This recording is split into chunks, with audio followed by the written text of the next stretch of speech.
ng Diyos, hindi naman sila nagkaroon ng mga magagandang bahay, magandang lupa. Lahat sila nagsikap, nagtiis, nagtiyaga para sa kanilang pananampalataya at the same time mabahagi ng salita ng Diyos. And tayo, ay hindi naman tayo titibay at tatatag lang kung puro pagpapala yung ating gustong maranasan. Hallelujah! Karamihan ng mga Kristiyano sa unang taon ng kanilang pananampalataya, pangalawa, ang inaasahan nila ay pagpapala sa kanilang buhay. Pero kapag nakabase lang tayo doon at hindi natin naintindihan na yung salita pala ng Diyos, ang unang o ang target sa buhay natin ay magbago. Kasi kapag naintindihan natin na ang salita ng Diyos ay dapat nagbabago sa ating buhay, kahit wala tayong pera, may sakit tayo, ang gulo ng buhay natin, salat tayo, masaya ka pa rin magpuri sa Panginoon. Kasi alam mo, na nabago yung buhay mo, hindi yung kapaligiran mo. Hallelujah. So, nakarang linggo, ang topic natin ay, anong topic natin nakarang linggo? Mamuhay ayon sa liwanag. Diba? So, ngayon naman, ang ating pagtatalakayin ay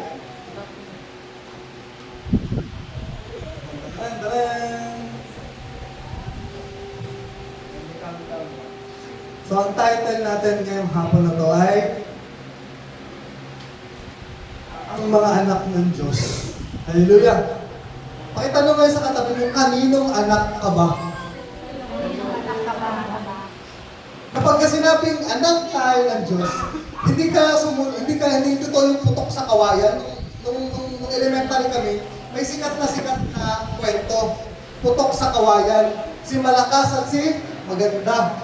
Diba? Kaya pagka nag-aaway yung magkakapatid, ikaw nga putok ka lang sa kawayan. Diba? Yun yung pinakasikat na kwento that time. Pero ibig sabihin, hindi ka sumulpot sa mundong to na wala kang magulang. Wala kang nanay, wala kang tatay. Pero in realidad, yung mga magulang natin minsan, nasasaktan tayo, na iniiwan tayo, pero ang Diyos natin bilang magulang ay hindi ka sasaktan. Akala mo lang sinasaktan ka, pero tinatama ka ng Panginoon. Hallelujah! So, ang mga anak ng Diyos, pakita naman sa katabi mo, anak ka ba ng Diyos?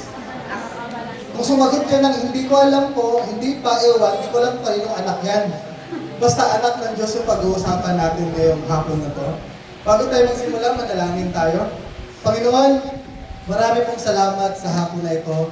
Salamat, Panginoon, sa buhay ng bawat isang naririto, Panginoon, na patuloy kami nagsisikap, nagtsatsaga, Panginoon, nagpapatuloy, Panginoon, Lord, kahit anong panahon, anong aming mga pakiramdam, anong aming mga sitwasyon, Panginoon, marami man kami, konti man kami, but Lord, salamat, Panginoon, dahil nakapundasyon ang aming pananampalataya sa iyo bilang aming Diyos na tagapagligtas, Panginoon. Alam namin na Ikaw ang tunay, makapangyarihang Diyos na aming pinaglilingkuran. Kaya kahit anong mangyari sa aming mga buhay, Panginoon, magpapatuloy kami at magsasamba kami, Panginoon. Lord, tulungan niyo po ang bawat isa, Panginoon, na maintindihan namin, maunawaan namin ang iyong mga salita base sa aming mga paunawa, Panginoon, base sa aming mga status na aming mga buhay, Panginoon, Lord God. At hindi lang namin ito marinig, Panginoon, ma-i-apply pa namin, Panginoon, sa araw-araw naming pamumuhay. Panginoon, palambutin niyo po ang aming mga puso, Panginoon, na handa kami tanggapin, handa kami makinig sa iyong mga salita. Itago niyo po ako, Panginoon, sa inyong likuran, upang kayong makilala, Panginoon, may taas, Panginoon, sa hapon na to. Binabalik po namin lahat ng papuri po sa salamat sa inyo. Sa pangalan ni Jesus, Amen. Hallelujah. So, sabi sa 1 John 3, verse 1 to 10, tingnan ninyo kung gaano kalaki ang pag-ibig sa atin ng Ama. Kung nagtatanong ka kung mahal ba tayo ng Diyos, tingnan nyo kung gaano kalaki ang pag-ibig sa atin ng Ama, tinawag tayong mga anak ng Diyos. Hallelujah! Sino dito yung mga sa school o sa napapanood natin, may mga anak ng hari, di ba? Anak ng goddess. Kapag anak ka ng hari, maharli ka ka, ang taas ng tingin sa'yo. Di ba? Pero mas mataas yung tingin sa atin kapag kaanak tayo ng Diyos. Tinawag tayong mga anak ng Diyos at iyon nga ang totoo. Diba? Yun yung totoo na anak tayo ng Diyos. Ang dahilan kung bakit hindi tayo nakikilala ng mga makasanlibutan ay hindi nila kinikilala ang Diyos. Minsan nagtataka tayo na pag mag-invite tayo ng friend natin, may mga kausap tayo na pinikwento natin yung about kay Lord. Ang ganda-ganda ng pintuhan nyo, di ba? Di ba, nakaranas na kayo, ang ganda-ganda ng pintuhan nyo, bigla ka magsisingit na, grabe si Lord sa buhay ba namin, no? Kasi sila parang hindi na sila dudugtong ng kwento, kaya isa tumatalikod na, paalis na, pakiramdam mo parang, ba't ayaw yung maluwala? At the same time, ikaw rin, kapag sinishare mo si Jesus, ang Diyos sa iba, parang may hiya na onte sa heart mo. Ganun kapag hindi mananampalataya yung kausap ng iba, di ba? Pero, yung pakiramdam na yun, na parang hindi mo sila kaisa, hindi nila naiintindihan bakit ka nagsisimba, bakit kailangan mo magbasa ng Biblia, bakit mo gawin yun. Hindi ka nila naiintindihan bakit? Kasi, hindi nila kinikilala ang Diyos. Magkaiba yung hindi kilala ang Diyos sa hindi kinikilala. Magkaiba yun. Huwag kayong malilito doon. Pag hindi kilala, ibig sabihin, halimbawa, nandito si Ma'am Birch at si Lola Daddy. Si Ma'am Birch, ayoko siyang makilala. Pero si Lola, kilala ko siya, pero hindi ko siya kinikilala. Nakukuha niyo? Magkaiba yung hindi kilala sa hindi kinikilala. Ibig sabihin, alam mo may Diyos, pero ayaw mong i-honor yung Diyos. Ayaw mong kilalanin. Kaya parang, sus, kilala ko naman ang Diyos. Nananampalataya naman ako sa Diyos, kaya hindi na ako magsimba. Alam ko na may Diyos naman eh. Sapat na yun eh. Okay na yun. Diba? Pero, hindi mo kinikilala yung authority, i-honor ang Diyos sa pinakamataas na parangal. Hallelujah!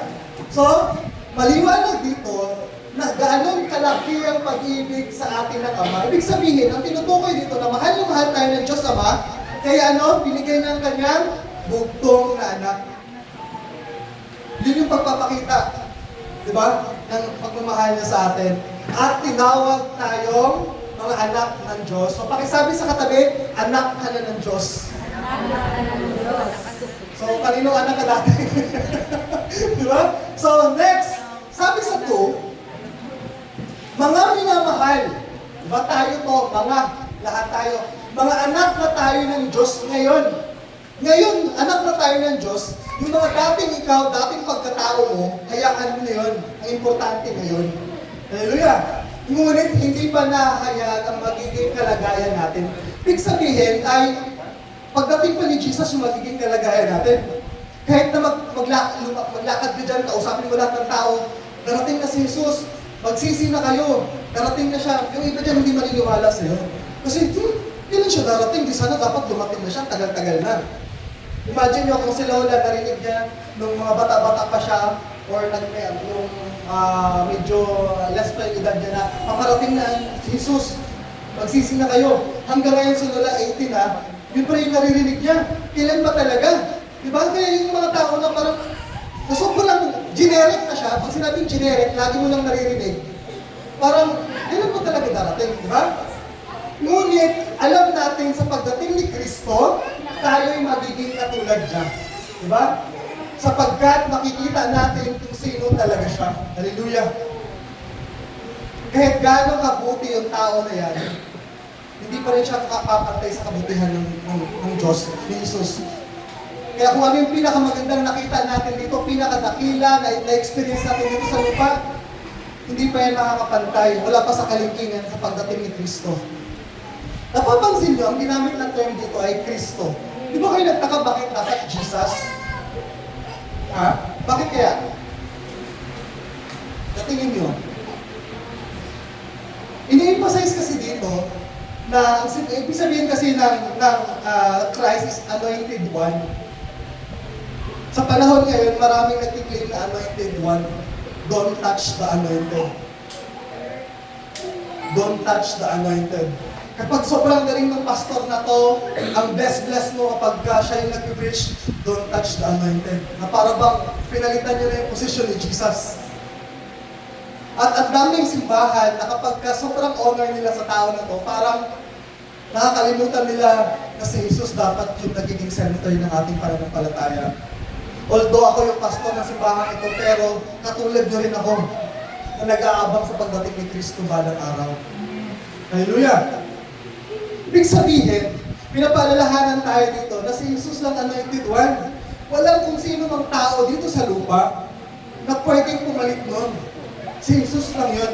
Yun yung in-emphasize dyan. And sa Greek word, Messiah. Di ba? Sabi sa 3,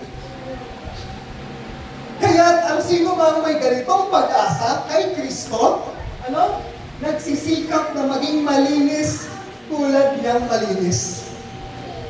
Napapansin ko, bilang tatay, si Judah ay malakas ang loob niya. Halimbawa, papatong siya sa aparador, tatalon siya. Ang ginagawa ko, sa halip na takutin ko siya, tinutulak ko na lang siya.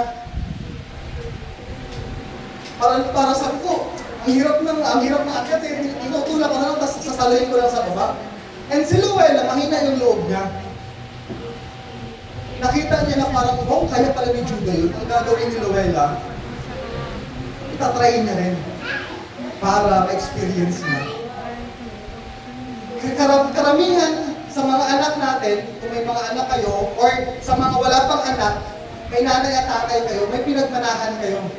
Yung term ba na mana ka sa tatay mo? Mana ka sa nanay mo? Bakit kaya? Kasi siya yung magulang ninyo. Di ba? Pag nagagalit yung nanay, mana ka sa tatay mo, pareho kayong Di ba? Yung tatay naman, mana ka sa nanay mo, pareho kayong Pinapakita dito na sino ba yung magulang natin? Anak tayo ng Diyos. Ibig sabihin, kailangan natin linisin yung sarili natin kasi yung sinasamba natin Diyos ay malinis. Hallelujah! Diba? Sabi, nagsisikap. Ibig sabihin, hindi dito sinabing maglinis ka, dapat kang malinis. Nagsisikap. Ano yung ibig sabihin na nagsisikap? Hindi mo ito makukuha sa isang linisan ka agad.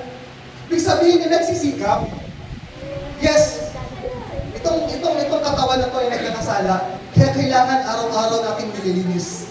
Yung bahay na sobrang linis, sa sunod na araw ay alikabok na naman. Pansin nyo, kahit na concrete yung bahay nyo, makikita nyo sa dulo may sapot ng gagamba. Di ba? Ibig sabihin, kailangan mo linisin. Pansin nyo, kahit na yung aparador nyo, wala namang alikabok sa loob ng bahay, kasi yung kalsada naman sa labas, pero malikabok pa rin yung aparador ninyo. Bakit? Kasi kailangan mo linisin araw-araw. Kung paano tayo, sino na araw-araw naliligo dito? Bakit kayo naliligo araw-araw? Ha? Para maging malinis, bakit nyo sinasabing madumi kayo? Bakit nyo sinasabing madumi kayo? O bakit nyo sinabing kailangan kayong maging malinis? Bakit? Alam nyo sa sarili nyo, pag tinitignan nyo sa sarili nyo, may mga dumi-dumi na kayo, may pakiramdam nyo para bang ang init-init na, di ba? Kasi kaya alam mo madumi ka, kaya ka maliligo. Di ba? Hindi ka maliligo na pagkatapos mong malinis ka pa, parang maliligo ka. Hindi, nakakaramdam mo kasi yung katawan mo parang ang init, tapos parang may amoy ka na, di ba? Parang kapag may nakita ka na bagong ligo, ayaw mo lumapit, kasi pakiramdam mo, ang baho-baho mo, di ba? So, paano na lang tayo bilang mga Kristiyano? Dapat mas nagsisikap tayo malinisin yung ating sarili bilang malinis ang ating Diyos. Sabi sa 4, ang bawat nagkakasala ay lumalabag sa kautusan ng Diyos, sapagkat ang kasalanan ay paglabag sa kautusan. Sinasabi dito, every time na nagkakasala tayo, lumalabag tayo sa kautusan ng Diyos. Nagpapatunay na lahat tayo ay marumi at makasalanan. Sapagkat ang kasalanan ay ang paglabag sa kautusan ng Diyos. Diba? Sa 5, ang sabi, nalalaman ninyong naparito si Kristo upang pawiin ang ating mga kasalanan. Ano yung ibig sabihin ng pawiin? Diba? Parang lagi nyo narinig, papatawarin tayo sa kasalanan. Diba? Papatawarin nyo. Sinabi dito, pawiin ang ating mga kasalanan. Pag sinabing pawiin ang kalungkutan, pawiin ang pagod, pawiin ang gutom, ano ibig sabihin? Tatanggalin. Pinatawad ka na parito si Christ para tanggalin sa iyo yung kasalanan. Kaya kailangan mong maging malinis. Kailangan mong tignan sa aspeto ng buhay mo. Alam niyo, minsan, kapag sensitive tayo sa conviction ng Holy Spirit sa atin, mabilis tayo magpatawad, mabilis tayong lumapit sa Diyos, mabilis tayong manalangin. Diba? Kaya, ina-advise sa atin na na yung conviction sa atin masyadong sensitive dapat. Pagkapakiramdam mo nakasakit ka ng kapwa mo, yung pag-sorry nandyan ka agad. Pakiramdam kailangan mong unawain, intindihin nandun ka agad. Diba? So, pawiin ang ating mga kasalanan dahil kasi wala siyang kasalanan. Sabi sa 6, ang nananatili sa kanya ay hindi, nagpapatuloy sa kasalanan. Pastor, paano ba yan kung Kristiyano na nagpapatuloy pa sa kasalanan? Ang sinasabi dito, ang nananatili, ibig sabihin, nung una, ay nananatili ka sa presensya ng Panginoon, pero hinayaan mo yung sarili mong malayo sa presensya ng Panginoon, kaya ang nananatili sa Kanya ay hindi nagpapatuloy sa pagkakasala. Ibig sabihin, yung mga kasalanan na pinaglalabanan mo, kung patuloy mo pa rin niyang ginagawa, hindi mo tinitigil, hindi mo inihinto, ang ibig sabihin, hindi ka nananatili sa presensya ng Panginoon. Kaya kapatid, matakot ka na. Hallelujah! Sabi pa, ang sinumang nagpapatuloy sa pagkakasala ay hindi nakakita ni nakakakilala man sa Kanya. Ito yung mas malupit. Akala mo, Christian na Christian ka na. Akala mo, yes, Lord, yes, Lord, yes, Lord, yes, yes, Lord.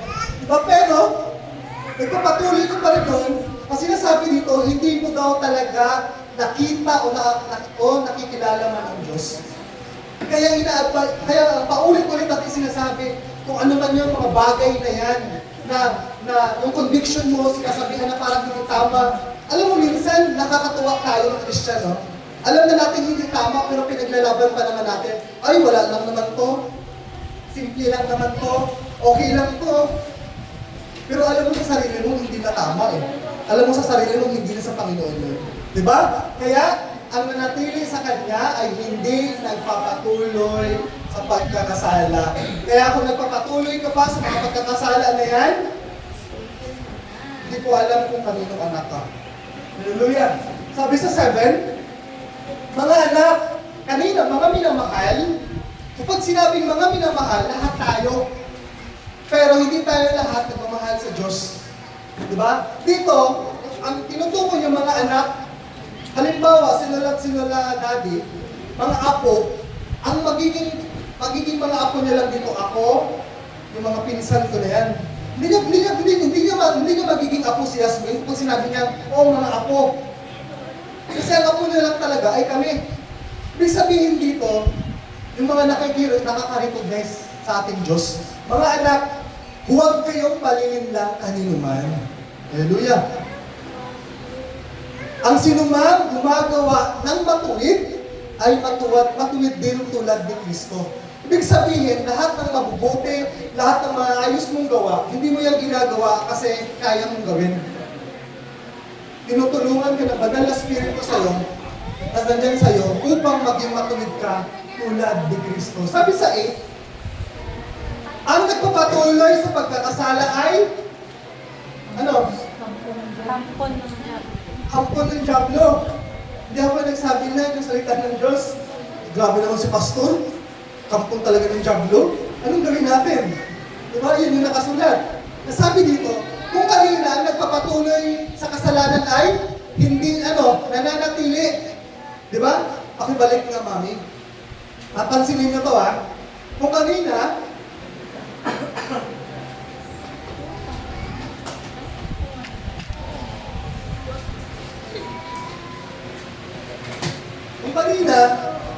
yung mga hindi doon nagpapatuloy sa pagkakasala ay hindi nakakakita, hindi nakakakilala sa Diyos. Di ba? Sa pagdating sa verse 8, ang nagpapatuloy sa pagkakasala ay kampo ng Diablo. Ibig sabihin, kapag yung sarili mo, alam mong nakapalayo na sa Panginoon, pero hinahayaan mo lang, nakikibagay ka lang, parang nung una, parang yung conviction sa'yo, bumalik sa Panginoon, ang lakas-lakas pa, katagalan, parang ikaw na, nangihina ka na, hanggang sa nalamon ka na ng sistema ng sarili mo, nalayo ka na sa Panginoon, katagalan, ang nagpapatuloy sa pagkakasala ay kampon ng Diablo. Sapagkat sa simula pa'y nagkasala ng Diablo. Kumbaga, hindi ka tinatalaban ng conviction sa'yo. Kumbaga wala nang epekto sa'yo yung pangungusap ng banal na spirito. Hindi ka na nakikinig, ayaw mo nang magpa-disiplina. Sabi nga ng verse kanina ni Rick, ayaw mo nang magpa-disiplina, ayaw mo nang magpapalo. Lahat na lang, kung ano yung gusto mong gawin, doon ka na nakabase. Diba? Kaya, kampo ng Diablo, sapagkat sa simula pa'y nagkakasala ng Diablo, kaya naparito ang anak ng Diyos upang wasakin ang mga Diablo, upang wasakin ang mga gawa ng Diablo. So, isang reminder din sa atin, na kapag ang taong nagkakasala, or may mga taong nagkakasala na kilala natin, magalit tayo doon sa ginawa nila, hindi doon sa tao mismo. Again, magalit tayo doon sa ginawa nila, pero wag doon sa tao mismo. Ibig sabihin lang, na yung tao na yan, ay hindi niya pa talaga kilala ang Diyos sa buhay niya. Hallelujah! Sabi sa 9, ang mga anak ng Diyos, kung kanina mga minamahal, mga anak ngayon, ang mga anak ng Diyos ay hindi nagpapatuloy sa pagkakasala. Ito yung pinakamaganda. Ibig sabihin, tayong mga anak na ng Diyos ay hindi na nagpapatuloy sa pagkakasala. Hallelujah! Purihin ng Panginoon. Sapagkat nananatili sa Kanya ang binhin mula sa Diyos. Yung binhin na mula sa Diyos, ibig sabihin, yung nananahan sa'yo, dumadaloy sa kaisipan mo, dumadaloy sa puso mo, binhin na ng Diyos yan. Hallelujah! Ano ba? At dahil ang Diyos ang Ama nila, hindi sila maaaring magpatuloy sa pagkakasala. So tignan nyo ito, sa unang sentence niya, ang mga anak ng Diyos ay hindi nagpapatuloy sa pagkakasala. Diba? Sa huli, hindi maaaring magpatuloy sa pagkakasala. Kaya hindi pwedeng masabi na tunay mong mahal ang Diyos o sumunod sa Kanya, pero nagpapatuloy ka sa kasalanan. Kaya nga, kami ni Pastora, alam niyo kung gaano kami makialam ng mga buhay-buhay ninyo. Kasi ayan yung maliwanag na hindi na dapat nagpapatuloy sa pagkakasala. Kaya ganun kami ka-concern, ganun kami kung ano yung kailangan namin sabihin, sinasabi namin kasi, kailangan natin palalaanin ng bawat isa. Di ba? At last, sa 10, dito natin makakilala kung sino ang mga anak ng Diyos. Paano daw malalaman kung sino ang anak ng Diyos? Dito natin, sabi sa 10, dito natin makikilala kung sino ang mga anak ng Diyos at kung sino ang mga anak ng Diablo. So makinig, dalawa lang yung pagpipilian ninyo. Anak kayo ng Diyos o anak ng Diablo. Paano natin malalaman? Ito yung sagot sa 10. Dito natin makikilala kung sino ang mga anak ng Diablo at kung sino ang mga sino ang anak ng Diyos at kung sino ang anak ng Diablo. Ang sinumang hindi gumagawa ng ayon sa kalooban ng Diyos at hindi umiibig sa kanyang kapatid ay hindi anak ng Diyos. Hallelujah! Nasundan niyo ba yung verse? Kung i-wrap up natin, isasama rin natin lahat ng verse na yan, ganito yung kailangan natin gawin sa ating mga buhay. Sa 1 John 3, 1-2, ang sinasabi, anak na tayo ng Diyos. Maliwanag, di ba? Nabasa natin kanina. Anak na tayo ng Diyos. And sa 3 naman, dapat, nagsisikap na tayo maging malinis tulad ng malinis. So sinasabi ng verse 1, 2, and 3, anak na tayo ng Diyos, dapat nagsisikap na tayo maging malinis tulad ng malinis. Kumbaga, may pinagbabasihan na tayo kung bakit inaayos natin yung ating mga buhay. Bakit natin nililinis? Pag sinabing nililinis, may mga bagay kayong tinitira, may mga bagay kayong inalis. Di ba? Halimbawa, nung nag-retire si Ma'am Berg sa school, ang daming mga papers dahil nung pagpunta ko. Sabi ko, bakit ang daming mga papel dito? Sabi niya, nagliligpit na kasi ako doon. Dinala ko na yung mga kalat dito. Ibig sabihin, sa buhay mo ngayon, may mga bagay na kailangan manatili, may mga bagay na kailangan tanggalin kasi maglilinis ka na. Hallelujah! Imagine mo, yung damit mo, pulit-pulit na.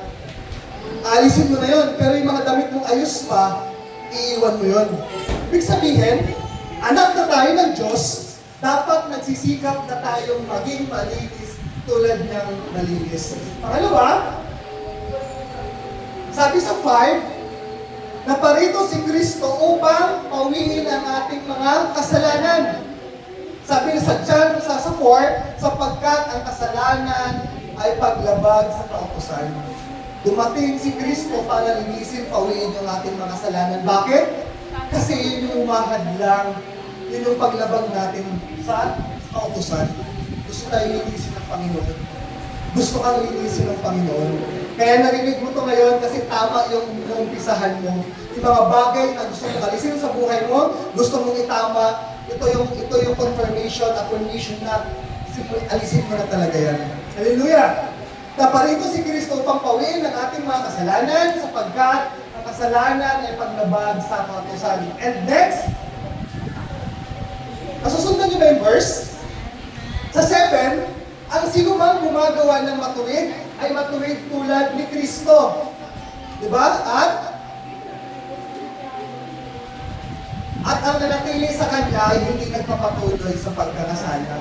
Ang sinumang gumagawa ng matuwid ay matuwid tulad ni Kristo. At ang nanatili sa Kanya ay hindi nagpapatuloy sa pagkakasala. Ibig sabihin, kapag inaayos natin yung ating buhay, hindi na tayo nagpapatuloy sa pagkakasala na yon, yung mga bagay na yon na dati talagang pansin na pansin yung ating paglabag sa Panginoon, pero tinigil mo na yon, nagiging matuwid ka. At yung pagiging matuwid mo, tuloy na. May mga instances na may mga Kristiyanong ang active, biglang hihinto. Magpapatuloy na naman, biglang hihinto. Ang gusto ng Panginoon, tuloy. Nahihirapan ka, tuloy mo lang. Masaya ka, tuloy mo lang. May problema ka, tuloy mo. Wala kang problema, tuloy ka lang. Hallelujah. Bakit? Kaya, hindi mo alam kung kailan darating sa buhay mo ang pagbabalik ni Kristo.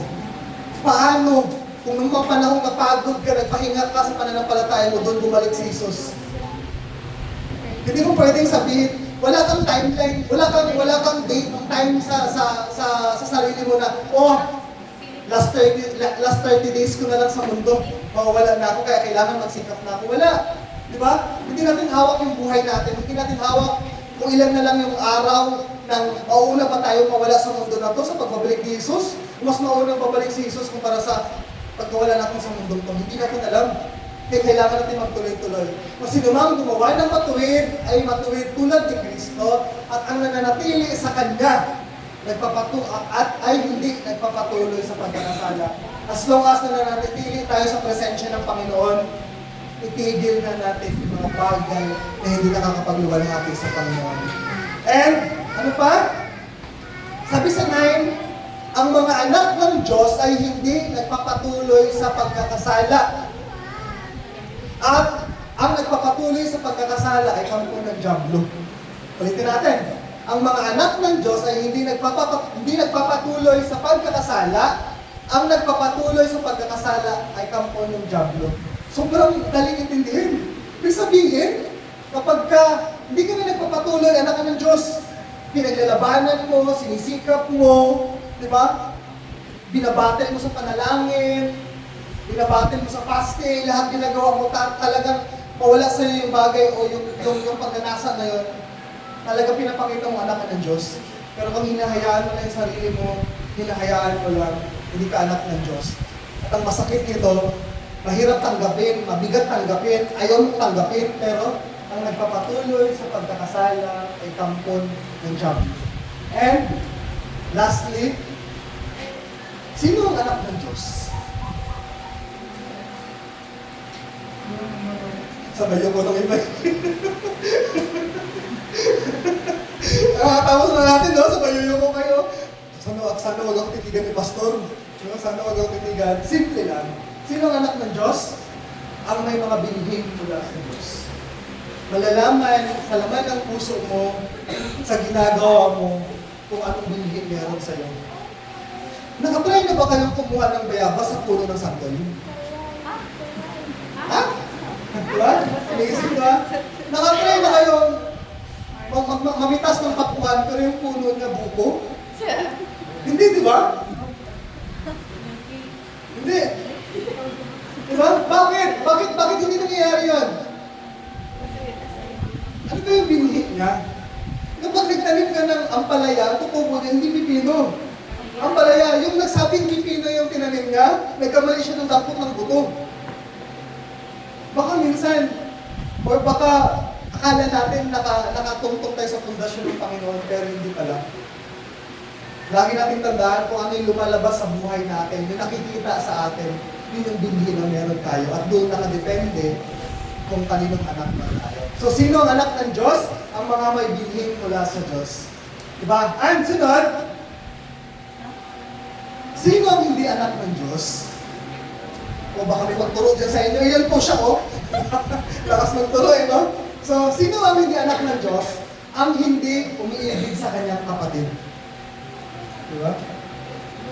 Sabihan mo yung katabi niyan, I love you. Sabihan mo yung kapatid niyan, I love you. Diba? Sa likod daw? Diba? So, ibig sabihin, sino ang hindi anak ng Diyos ang hindi umiibig sa kanyang kapatid? Bakit? Kasi kapag hindi mo inibig yung kapatid mo, parang kang nagdamot ng mana. Or parang kang nagdamot na kailangang malaman ng ibang mga hindi pa mananampalataya na mahal sila ng Diyos. At ang Diyos, si Jesus ay dumating para, patawarin tayo sa ating mga kasalanan. At ito yung pinakamabigat-bigat na tanong. Diba? Sino ang anak ng Diablo? Diba? Basta parang nakakatakot na, parang Diablo kasi sa amin, parang demonyo. Diba, Lola, sa term sa Bisaya, pag Diablo, parang maitim na, diba? Maitim na Diablo pa. Diba? Ano salita na yan? Kung yun yung benanay? Diba? Naririnig ko lang ba? Diba? So, sino ang anak ng Diablo? Sinasabi dito, ang sinumang. Sabay-sabay natin basahin. Sino ang anak ng Diablo? Anak sinumang hindi gumagawa ng ayon sa kalooban ng Diyos. Hallelujah. So, purihin ng Panginoon na lahat tayo ay kalooban ng Diyos. Diba? Yun pala, maging masaya ka na, maging, ay, thank you, Lord. Kasi kahit papano, tama yung nilalakaran ko. Kahit paano nagsisimula ako sa tamang landas. Ang mahirap kasi nito, kapag naranasan, sino na yung naligaw dito sa daanan? Sino na yung naligaw? Kapag halimbawa sa pangatlong kanto, yung dadaanan mo, pero pangalawang kanto pa lang, lumiko ka na, kahit anong hanap mo doon sa lugar na yun, hindi mo makikita. Kasi mali yun, starting point mo.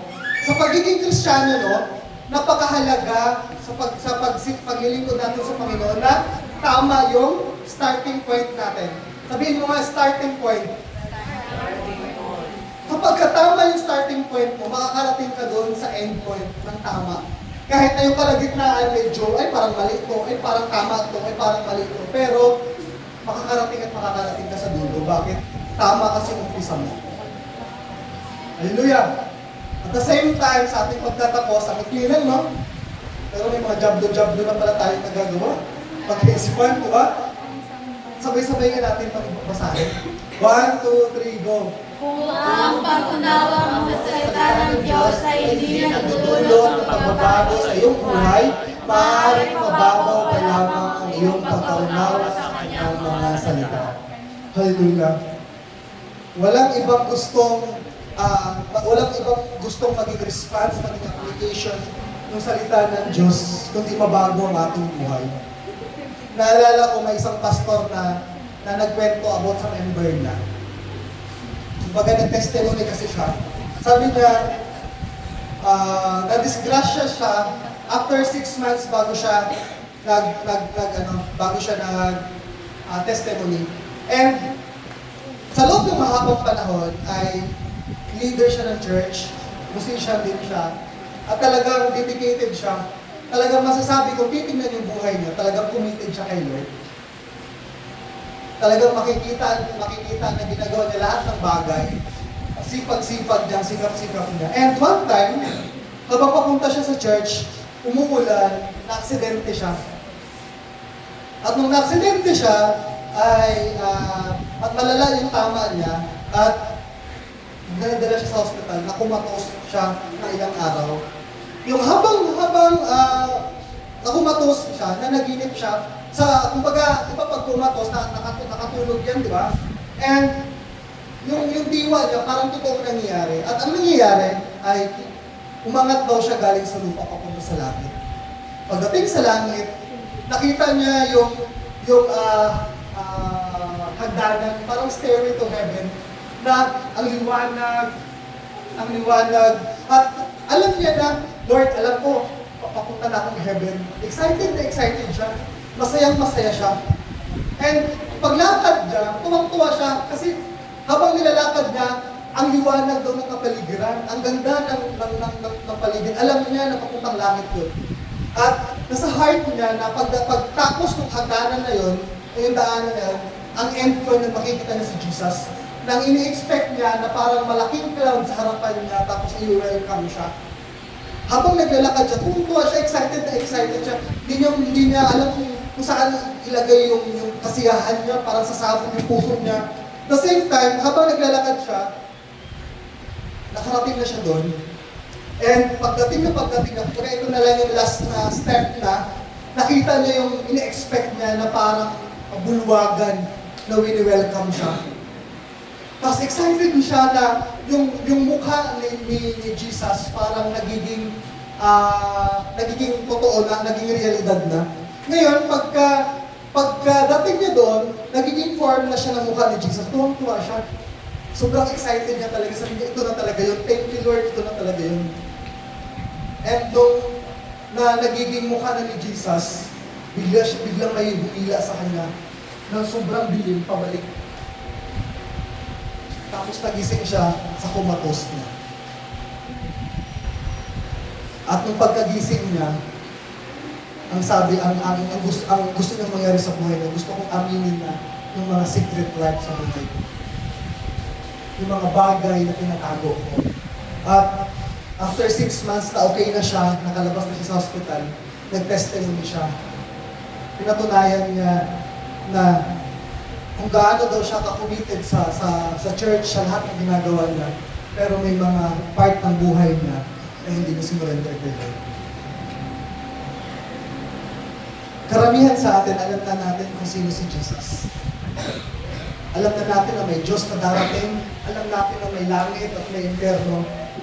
Ang pinakamahirap sa part ng buhay natin yung pagbabago. Pagbabago na kung saan hindi kaya tanggapin ang isip natin, hindi kaya tanggapin ang puso natin, hindi kaya natin panindigan minsan. Pero doon ka gustong i-break through ng Panginoon. Doon ka gustong basagin ng Panginoon na, anak, tama na yan, balik ka na. Anak, ihinto mo na yan, balik ka na. Sa panahon ngayon, ang hirap ibigay yung buong isip mo, buong puso mo sa Panginoon. Mawalan na tayo ng pera. Sobrang ang hirap na, parang paano na to? Paano na yan? Di ba? Nasaktan lang tayo, may kagalit tayo, pinagsabihan tayo, nagiging yung heart natin parang ang sakit-sakit na pakiramdam mo, wala kang kakampi, wala kang katuwang, wala kang kaibigan. Kapag pakiramdam mo, naiwan ka o hindi naging agree sa'yo, ang sakit kahit na mag-asawa, sa magkapatid, yung ibang nag-aaral, busy sa school, naapektuhan tayo kabuuan. Pero lagi mong tandaan ang salita ng Panginoon ay gusto lang ay baguhin ang buhay mo. Walang ibang gusto ang Diyos kundi baguhin ang buhay mo. Baguhin. Doon mo mararanasan na ang Diyos pala ay gustong baguhin yung laman ng puso at isip mo, hindi yung environment na meron ka. Kadalasan kasi ang inaasahan natin mabago yung sa paligid natin. Pero ang gusto ng Diyos, mabago ka muna para hindi ka mahadlangan kung ano yung mga nakikita mo. Mahirap maging Kristiyano. Marami kang kailangang iwasan, marami kang kailangang patawarin, marami kang kailangang bitawan, marami kang kailangang ihinto. Pero lahat po ng bagay na yan, kabubuti natin. Mas okay na nagtiis tayo ng saglit dito sa lupa kaysa magtiis ka sa impyerno ng habang buhay at wala nang katapusan. Hallelujah! So tinatawagan ko yung ating music team at kantahin natin yung huling kanta. And sumayon tayong lahat, no? Kahit sa music team, lahat tayo sa church, talagang siyasatin natin yung ating mga puso. Mabata ka pa man, matanda, or pakiramdam mo, bata ka pa, pero hindi hadlang yung ating edad, ating status, na hindi mo maramdaman yung kapangyarihan ng Diyos.